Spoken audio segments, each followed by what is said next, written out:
یا یہ 450 کلو یورینیم ہے وہ C-130 میں اٹھا کے لے جائیں. اب کہنے کو تو بڑا آسان اور مذاق لگتا ہے، لیکن یہ منصوبہ امریکہ کی طرف سے روزانہ ایک نئی سٹوری کی طرح آتا ہے کہ کبھی وہ کہتے ہیں جی ہم نے 90% اسلحہ تباہ کر دیا، کبھی کہتے ہیں فوج مکمل ختم کر دی، لیکن ساتھ ہی اگلے دن ایران کی طرف سے میزائلوں کی برسات آ جاتی ہے، یہ پھر خاموش ہوتے ہیں. اب ایران کا یہ دعویٰ کرتے ہیں جی آدھے سے زیادہ میزائل ختم ہو گئے. اگر آدھے سے زیادہ میزائل ختم ہوئے تو پھر یہ 2000 حملے ایران نے پچھلے 3 دنوں میں کیسے کر لیے؟ جو جنگ انہوں نے 3 دن میں ختم کرنی تھی اب وہ 8 ہفتے سے بھی آگے جانے کا خود کیوں کہہ رہے ہیں؟ ایران نے ان کی جتنی کتابی جنگوں کے پلان تھے، منصوبے تھے، وہ ہوا میں اڑا دیے. یہ سپر پاور کے طور پر سامنے آئے، لیکن ایران نے سستی ٹیکنالوجی سے امریکہ کے کھربوں ڈالرز کی ٹیکنالوجی کو اپنے شہید ڈرون اور سستے ترین قاضی ڈرونز کے ذریعے کوئی بھاری ہتھیار نہیں تھے، یاد رکھیں انہیں بھاری ہتھیار ابھی چاہیے ہی نہیں، انہیں صرف ہتھیار چاہیے تھے جو انہیں وافر مقدار میں اب مل رہے ہیں. تو امریکہ کی وہ ملٹری طاقت آپ کو پتہ ہے جہازوں کا مقابلہ جہازوں سے، شپنگ کا مقابلہ شپوں سے، سیٹلائٹ کا مقابلہ سیٹلائٹ سے کرنا چاہتے تھے. اب یہ غیر روایتی جنگ میں جو گوریلا وارفیئر آپ کہہ لیں اس میں یہ ناکام ہو گئے. اور ایران کی بلا شبہ دیکھیں تیل کی تنصیبات پر حملہ ہوا، ایران کے جو آسمان ہے وہ سرخ اور سیاہ بادلوں سے ڈھکا ہوا ہے، لیکن ان بادلوں میں سے ایران کے میزائل ابھی بھی اسی رفتار سے نکل رہے ہیں. 400 حملے تو صرف پچھلے 24 گھنٹوں میں ایران پہ کیے گئے، اور اس کے باوجود ایران کے حملوں میں کوئی تبدیلی نہیں آئی. اسرائیل نے بیروت میں ایران کے سفیر پر بھی حملہ کرنے کی کوشش کی، کامیاب نہیں ہوئے. اس کے جواب میں ایران نے اپنے خودکش ڈرون جو تل ابیب میں مار کے پولیس اسٹیشن کا بدلہ لے لیا.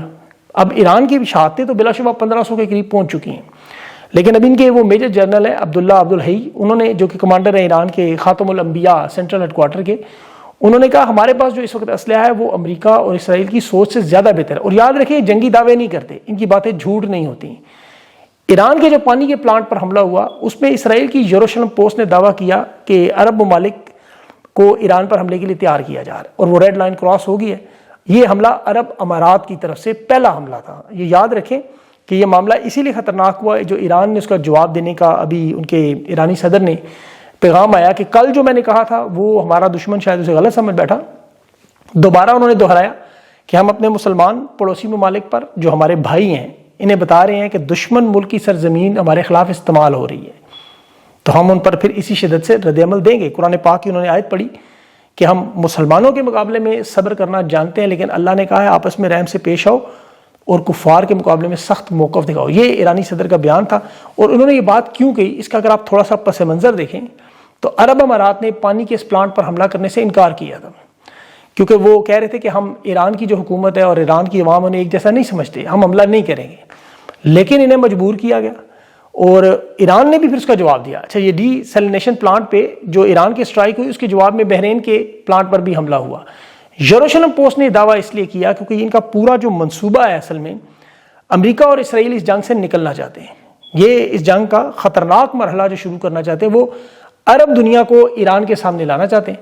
عرب امارات، قطر، بحرین، سعودی عرب، اب دوسری طرف وہ آذربائیجان، ترکی کو، اور اس کے ساتھ آپ یاد رکھیں ترکی نیٹو کا اہم ملک ہے، اور امریکہ کی یہ جو اسرائیل کی بمباری ہے اس کے باوجود ابھی تک ان کے مقاصد پورے نہیں ہوئے. اسی لیے انہیں ان ممالک کو اور عرب ممالک کو سامنے لانا ہے. امریکہ کی اس وقت جو تنصیبات ہیں، عرب ممالک کی تنصیبات ہیں، ان کی فوج ہے وہاں پر، یہ چاہتے ہیں حملہ ہو اور جنگ تباہ کن بنے.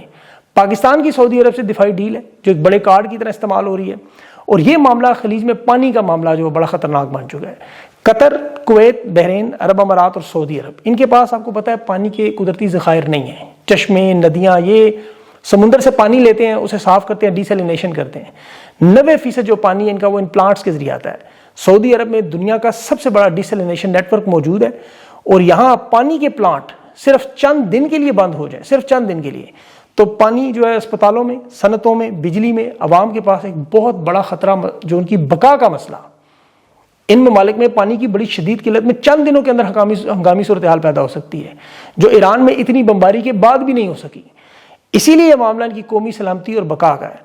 اب یہاں یہ بات یاد رکھیں کہ پاکستان کا جب بھارت سے جنگ ہوئی تھی تو اس وقت بھی پانی روکا گیا، تو یہاں ہم نے نیوکلیئر ہتھیار تک استعمال کرنے کی دھمکیاں دیں. اور عرب ممالک کی جو عوام ہے جب انہیں سوچے پانی نہیں ملے گا تو پھر اس وقت جو ان کی حمایت اس وقت عرب دنیا میں ایران کے ساتھ ہے وہ ختم ہو جائے گی، کیونکہ ظاہر ان کا اپنا وجود خطرے میں پڑے گا. وہ پھر اپنے حکمرانوں پر دباؤ ڈالیں گے کہ آپ بھی ایران پر حملے کریں. اور یہ پانی کا معاملہ اتنا خطرناک ہے، میں آپ کو اس کی چھوٹی سی مثال دوں کہ جیسے کسی ملک کے پاس 3 سے 5 دن کا ذخیرہ، پیٹرول جو ہے وہ تقریباً 30 دن کا ذخیرہ کر لیتے ہیں، لیکن پانی کا ذخیرہ یہ نہیں کرتے. سعودی عرب کے پاس جو دنیا کا سب سے بڑا نیٹ ورک ہے، وہاں زیادہ سے زیادہ 2 ہفتے کا پانی کا سٹاک ہے. تیل کا سٹاک 30 دن، پانی کا سٹاک 2 ہفتے. عرب امارات کے پاس پانی کا ذخیرہ صرف 3 سے 5 دن کا ہے. کویت کے پاس اور قطر کے پاس صرف 7 دن. اب ان پلانٹ سے پھر بجلی کی سپلائی معطل ہوتی ہے، ایمرجنسی لگتی ہے، لاک ڈاؤن بنتا ہے، اور سب سے بڑا انسانی بحران یہ رمضان کے مہینے میں آپ دیکھ لیں، اپنی مرضی سے ہم لوگ روزہ رکھتے ہیں، 12-15 گھنٹے پانی نہ ملنے سے انسان کی کیا حالت ہوتی ہے. اب ذرا آپ سوچ لیں، یہ مرضی سے کرتے ہیں اور یہاں اگر زبردستی ہوا تو پھر معاملہ کیا ہوگا. اسی لیے یہ پاکستان کو اس جنگ میں دھکیلنا چاہتے ہیں، کیونکہ سعودی عرب کی سپیس سے وہاں ایران پر حملے ہو رہے ہیں، وہاں کے جہاز نظر آ گئے ہیں. پاکستان میں اب چونکہ انہیں پارلیمنٹ کی منظوری چاہیے، جیسے یمن میں فوج بھیجنی تھی، انکار ہوا، لیکن اب پارلیمنٹ کے حالات آپ کو پتہ ہیں. اب پاکستان ہو، سعودی عرب ہو، یہ اتنی جلدی جنگ پر تیار نہیں ہے. افغانستان کی جنگ میں بھی سعودی عرب نے مداخلت نہیں کی. تو دفاعی ڈیل کے حوالے سے پاکستان پر یہ دباؤ بڑھایا جا رہا ہے، لیکن جو ایران کی سرحد ہے وہ 900 کلومیٹر کی ہے. اور یہ یاد رکھیں کہ پاکستان ایران پر براہ راست حملہ نہیں کرنا چاہتا. فضائی دفاعی انٹیلیجنس ہتھیار سعودی عرب کو دے سکتے ہیں، لیکن یہ جو 3 اس وقت خلیج کی جنگ میں اس وقت آپ کو گروپس نظر آ رہے ہیں، 3 گروپس ہیں. ایک گروپ تو وہ ہے جو اسرائیل، امریکہ اور اس کے ساتھ ہے عرب امارات. دوسرا جو خلیجی ممالک میں ان کا گروپ ہے، یا بحرین بھی ان کا مددگار ہے کسی طرح، سعودی عرب، قطر اور عمان کا ایک گروپ ہے. اب تیسرا گروپ جو ہے وہ ایران، روس اور چین کا. اب پاکستان اگر سعودی عرب کے ساتھ کھڑا ہو تو پھر انہیں عرب امارات کی مخالفت کرنی پڑتی ہے، کیونکہ سعودی عرب پہلے ہی آپ کو پتہ ہے لیبیا میں خلیفہ حفتار کے معاملے پر، سوڈان میں، پھر صومالیہ میں ان ہتھیار دینے پر ناراض تھا. اب سعودی عرب اس وقت خود بڑے دباؤ میں ہیں، یہ چاہتے ہیں کہ پاکستان ساتھ رہے، اور فیلڈ مارشل کے ساتھ جو ملاقات تھی وہ اسی تناظر میں تھی. لیکن اس کا جو نقصان ہے وہ عرب امارات، اسرائیل، امریکی گروپ کو، یعنی پاکستان ڈبل گیم اب نہیں کر سکتا. گارنٹیاں، وعدے، دفاعی ڈیل، یا بینکوں میں رکھے ہوئے پیسے، یا ان پر دیے ہوئے سود، یہ سب ایک طرف، اور امریکہ اسرائیل کا دباؤ ایک طرف. ابھی امریکی آفیشلز کی طرف سے جو بیان آیا کہ ہم تیل کی تنصیبات پہ ایران کے جو صوبہ ہے سب سے بڑا، وہاں قبضہ کرنے کی کوشش کریں گے، پھر ہم ایران کی نیوکلیئر تنصیبات پہ قبضہ کریں گے، پھر ہم آبنائے حرمز کے قبضہ چھڑائیں گے. اب یہ 3 چیزیں، یعنی ایران کا تیل، ان کی نیوکلیئر تنصیبات اور آبنائے حرمز، یہ 3 ان کے کارڈ ہیں. اور چوتھا جو ایران کی قیادت کا متبادل ہونا. اسی لیے جنگ ختم ہونے کا دور دور تک کوئی راستہ نظر نہیں آتا. آپ دیکھیں کہ ابھی ایران کے وہاں جو تازہ ترین اصفہان میں حملہ ہوا، پولیس ہیڈ کوارٹر، وہاں کے جو ملٹری نئے لیڈر بنائے گئے تھے ابوالقاسم بابائی، ان کی شہادت کی خبریں آئیں، اور ان کے ساتھ ہی دوسرا نام بھی اتنی تیزی سے آ گیا. یہ اس بات کا ثبوت ہے کہ وہ جو ایران نے دعویٰ کیا تھا کہ ہمارے پاس متبادل قیادت موجود ہے، وہ واقعی درست ہے، اور یہ اسی لیے خطرناک ہے. اب اس سارے تنازع میں پاکستان کی شمولیت کا سب سے جو بڑا خطرہ ہے وہ بلوچستان اور سرحدی علاقوں سے، کیونکہ ایران کی سائڈ پر جو بلوچ موجود ہیں وہ اس وقت مکمل طور پر ایران کی حکومت کے ساتھ دے رہے ہیں. پاکستان میں اگر اس طرح کا معاملہ ہو تو پھر کالعدم تنظیموں کی مدد، اور پھر یہاں وہ جو ہربیار مری کا ایک پورا کالم میں نے آپ کو بتایا تھا ایک ویلاگ میں، آزاد بلوچستان والا، وہ خدا نخواستہ پورا نظر آتا ہے.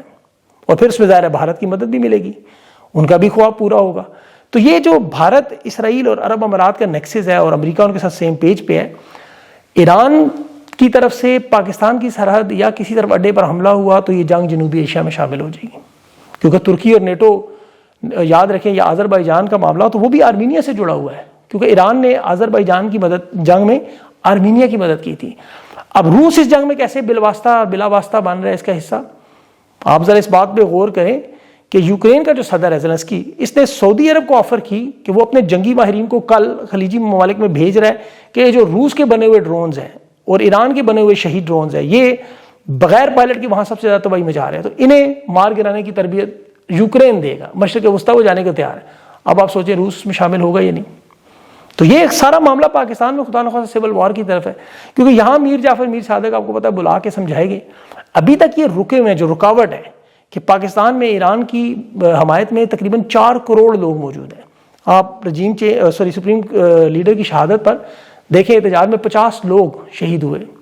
تو پھر یہ سول وار کے معاملات ایسے معاشی حالات میں کہ جہاں اگلے ہفتے سے 40 روپے پیٹرول کی قیمت بڑھنے لگی ہے، وہ میں آپ کو آگے چل کے بتاتا ہوں. کیونکہ پیٹرول کی جو قلت ہے اس وقت، اس کے بڑے بڑے مسائل میں عراق، آپ دیکھیں، دنیا کا عالمی تیل ذخائر رکھنے والا 5واں بڑا ملک ہے. وینزویلا، سعودی عرب، ایران اور کینیڈا کے بعد 5 ملین بیرل تیل یہ روزانہ پروڈیوس کرتے ہیں. اب ان کی پروڈکشن 60% کم ہوگی، یعنی 5 ملین سے یہ 1.5 ملین پہ آ گئے. اب یہاں آپ سوچیں پاکستان میں کیسے تیل پہنچے گا؟ اس وقت تو دیکھیں امریکہ میں جہاں ان کے پاس وینزویلا کے تیل ہیں وہاں بھی تیل کی بیرل میں 5% اضافہ ہوا ہے. وینزویلا کا تیل قابل استعمال نہیں ہے, اس میں کافی ٹائم لگنا ہے. اب ان معاملات میں عوام بھی کھڑی ہو رہی ہے جگہ جگہ, جیسے اسرائیل میں عوام نے احتجاج شروع کر دیا نیتن یاہو کے خلاف, تل ابیب میں اس کے خلاف بہت بڑا تعداد میں لوگ نکلے, برطانیہ میں عوام نے مظاہرے کیے, کینیڈا مونٹریال میں بھی یہی مناظر نظر آ رہے ہیں. اور اگر یہ حالات پاکستان کی طرف آئیں جس کے لیے ابھی کنٹینر لگنا شروع ہو گئے پہلے ہی, تو پھر یہاں موجودہ رجیم جو ہے وہ کس طرف جائے گی. یہ تو فی الحال عمران خان کو 944 دن سے قید میں رکھ کے بیٹھے ہوئے ہیں, وہاں ان کو طبی امداد تک نہیں دی جا رہی عمران خان کو, اور وقت ان کے ہاتھوں سے پھسلتا جا رہا ہے. یہ جو مسلط ملٹری اور سویلین رجیم ہے ان کا تو صرف ایک ہی مقصد ہے اپنے اقتدار کو بڑھاوا دیں, لیکن جو حالات بنتے جا رہے ہیں معاشی اور ملک کی جو جغرافیائی, اس حکومت کے پاس تو تیل خریدنے کی پیٹرول میں کیپیسٹی ہی نہیں ہے. اضافہ دیکھیں 37 روپے بنتا ہے ابھی پیٹرول کا, انہوں نے 55 کیا, اگلے ہفتے 45 مزید ہو جائے گا. حالانکہ ان کے پاس آپشن موجود ہے, یہ گوادر ایران کی پاکستان کے ساتھ ہے, وہاں سے یہ, اور پھر اسمگلنگ کا پورا نیٹ ورک ان کے پاس ہے. یہ اپنا 90% تیل آرام سے لے سکتے ہیں اگر چین کو ایران بیچ سکتا ہے, یا پھر جو گیس کی پائپ لائنز ہیں وہ بھی ایران کی طرف سے ساری تیار پڑی ہوئی ہیں, انہوں نے صرف بچھانی تھی یا تجارت کرنی ہے, لیکن یہ نہیں کر سکتے کیونکہ ظاہر ہے امریکہ پیچھے کھڑا ہے. پھر دوسرا ان کے ساتھ جب تک عوام کی مدد نہ ہو, جس طرح ایران میں عوام اپنی حکومت کے ساتھ کھڑی ہے اور رجیم چینج نہیں ہو رہی, آپ دیکھ لیں آپ کے سامنے سب کچھ, ان کا سارا فوکس عمران خان کی قیادت پہ لگا ہوا ہے. یہ اپنے جہازوں کی خریداری, اپنے جہازوں کے پیٹرول بھرنے, مطلب انہیں تو لگتا ہے کہ یہ صرف تحریک انصاف کے لوگوں کے پیٹرول شاید مہنگا ہوا ہے. ان کی جہازوں اور گاڑیوں کے فرنٹ سیٹ پہ کتے بیٹھے جا رہے ہیں, اور یہ پاکستان کی قوم سے مانگ رہے ہیں قربانی. 321 روپے لیٹر پیٹرول, جو کہ بھارت میں 280 ہے, سری لنکا میں 270 ہے, بنگلہ دیش میں 250 ہے. اب اس صورتحال میں اب پاکستان کے حالات کیا ہوں گے, اب آپ خود سوچ لیں. ابھی میں نے اگلا پروگرام جو سحری کے وقت آپ دیکھیں گے اس میں ایرانی صحافی وہاں موجود ہیں جو گراؤنڈ پر, پاکستانی ایرانی صحافی, ان سے اور عمران خان کی بہن سے یہ سارے معاملات پہ, کیونکہ پارٹی کی قیادت کے حوالے سے بھی بہت سی چیزیں کہ عید کے بعد یہ کیا لانگ مارچ کرنے جا رہے ہیں, کیا کریں گے, وہ آپ ضرور چیک کیجیے گا. اور اس کے علاوہ بھی جو اپڈیٹس آئیں گی وہ بھی انشاءاللہ آپ کو میں ایران کے معاملے پر وہاں کی ویڈیوز کے ساتھ کوشش کروں گا, دکھاؤں گا. اس پہ آپ کو پتہ ہے کاپی رائٹس کے بہت سارے ایشوز ہوتے ہیں, اس لیے وہ کوشش ہوتی ہے کہ نہ ہی دکھائیں, لیکن اگلے شو میں انشاءاللہ کوشش ہوگی. اپنا خیال رکھیں, مجھے اجازت دیں, اللہ حافظ.